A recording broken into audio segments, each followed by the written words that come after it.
ಕರಾವಳಿ ಕರ್ನಾಟಕದ ಕಡಲ ತಡಿಗಳಲ್ಲಿ ಕಡಲ್ಕೊರೆತಂತ ಸಮಸ್ಯೆಗಳು ಬಹಳ ದೊಡ್ಡ ಮಟ್ಟದಲ್ಲಿ ವ್ಯಾಪಿಸಿರುವಂಥದ್ದು. ಪ್ರಮುಖವಾಗಿ ಕರ್ನಾಟಕದ ಗಡಿಭಾಗ, ನಾವು ಮಂಗಳೂರಿನ ಬಹಳ ಗಡಿಭಾಗಕ್ಕೆ ಹೊಂದಿಕೊಂಡಂತೆ ಇರುವಂಥವರು ಮಂಜೇಶ್ವರ ತಾಲೂಕಿನ ಕಣ್ವತೀರ್ಥ ಅನ್ನುವಂಥ ಪ್ರದೇಶ. ಈ ಭಾಗದ ಜನ ಏನಿದ್ದಾರೆ ಇವರು ಭಾವನಾತ್ಮಕವಾಗಿ ಕನ್ನಡಿಗರಾಗಿದ್ದರೂ ಕೂಡ ಆಡಳಿತಾತ್ಮಕವಾಗಿ ಇವರು ಕೇರಳಕ್ಕೆ ಸೇರ್ತಾರೆ. ಆದರೆ ಈ ಭಾಗದಲ್ಲಿ ಬಹಳ ದೊಡ್ಡ ಮಟ್ಟದಲ್ಲಿ ಕಡಲ್ಕೊರೆತ ಇರುವಂಥದ್ದು. ನಾನೀಗ ಇರುವಂಥ ಜಾಗ ಕೇರಳ ರಾಜ್ಯದ ಕಾಸರಗೋಡಿನ ಮಂಜೇಶ್ವರ. ಇಲ್ಲಿಂದ ಎಕ್ಸಾಕ್ಟ್ ಆಗಿ ನಾವು ಒಂದು ಕಿಲೋಮೀಟರ್ ಆಚೆ ಈಚೆ ಹೋದರೆ ನಾವು ಕರ್ನಾಟಕವನ್ನು ರೀಚ್ ಆಗಿಬಿಡ್ತೀವಿ.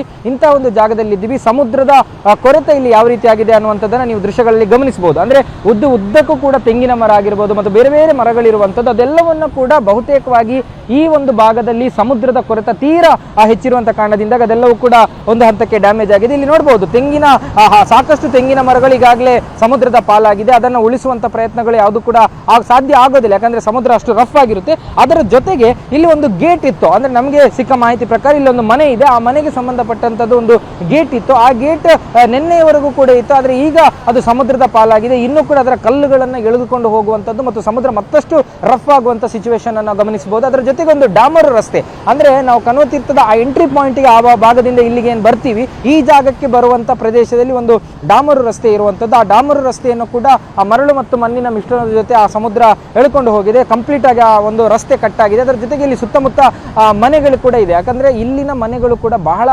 ಅಪಾಯದ ಸಿಚುವೇಶನ್ ಅಲ್ಲಿ ಇರುವಂಥದ್ದು. ಇಲ್ಲಿನ ಸ್ಥಳೀಯರಿದ್ದಾರೆ, ಅವ್ರ ಜೊತೆ ನಾನು ಮಾತನಾಡ್ತೀನಿ ಏನು ಸಮಸ್ಯೆ ಅನ್ನುವಂಥ. ಸರ್, ಏನಿದೆ ಸರ್, ನೀವೆಲ್ಲ ಕೇರಳದ ಗಡಿನಾಡ ಕನ್ನಡಿಗರು, ಇಲ್ಲಿನ ಸಮಸ್ಯೆಗಳಿಗೆ? ಇಲ್ಲಿ ಸಮಸ್ಯೆ ಅಂದರೆ ನನಗೆ 64 ವರ್ಷ ಆಯಿತು. ಇಷ್ಟರವರೆಗೆ ನಾನು ಇಂಥ ಇದು ನೋಡಿದ್ವಿ. ಇದು ಸುನಾಮಿ ಬಂದ ಮೇಲೆ ಇದೆಲ್ಲ ಹೀಗೆ ಕಡಲ್ ಕೊರತೆ ಆಯಿತು.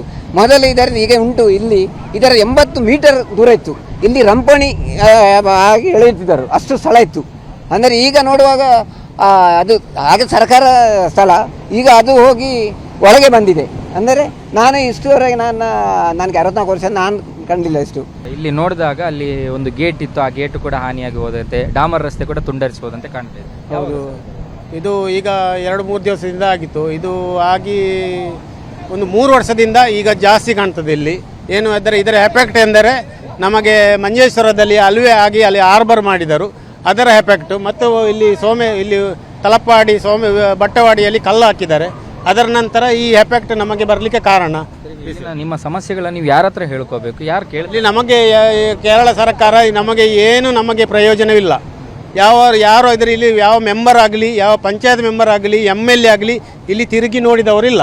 ಇದಿಷ್ಟು ಇಲ್ಲಿನ ಗ್ರಾಮಸ್ಥರ ಮಾತು. ಒಟ್ಟಾರೆಯಾಗಿ ಏನಂದ್ರೆ ಕಳೆದ 60 ವರ್ಷಗಳಲ್ಲಿ ನೋಡಿದಂತಹ ಅಲೆಗಳ ಅಬ್ಬರ, ಸಮುದ್ರದ ಆ ಒಂದು ರಕ್ಕಸ ಗಾತ್ರದ ಅಲೆಗಳು ಅಪ್ಪಳಿಸುತ್ತಿರುವಂಥದ್ದು ಇವರು ಈಗ ನೋಡ್ತಾ ಇದ್ದಾರೆ. ಇದಕ್ಕೆ 2 ಕಾರಣ. ಒಂದು ಮಂಜೇಶ್ವರದಲ್ಲಿ ಆಗಿರ್ತಕ್ಕಂಥ ಒಂದು ಬಂದರು ಮತ್ತು ಇಲ್ಲಿ ಕರ್ನಾಟಕ ಭಾಗದಲ್ಲಿ ನಡೆದಂತಹ ಕಡಲ್ಕೊರೆತ ತಡೆ ಕಾಮಗಾರಿ. 2ರ ಇಂಪ್ಯಾಕ್ಟ್ ಈ ಭಾಗಕ್ಕೆ ಬಹಳ ದೊಡ್ಡ ಮಟ್ಟದಲ್ಲಿ ಆಗ್ತಾ ಇದೆ. ಒಂದು ಇದೇ ರೀತಿಯಾಗಿ ಮುಂದುವರೆದ್ರೆ ಇಲ್ಲಿನ ಒಂದಷ್ಟು ಊರೇ ಕುಚ್ಕೊಂಡು ಹೋಗುವಂಥ ಪರಿಸ್ಥಿತಿ ಕೂಡ ಇರುವಂಥದ್ದು. ಕ್ಯಾಮರಾ ಪರ್ಸನ್ ಅಶೋಕ್ ಜೊತೆ ಭರತರಾಜ್, ಏಷ್ಯಾನೆಟ್ ಸುವರ್ಣ ನ್ಯೂಸ್, ಮಂಗಳೂರು.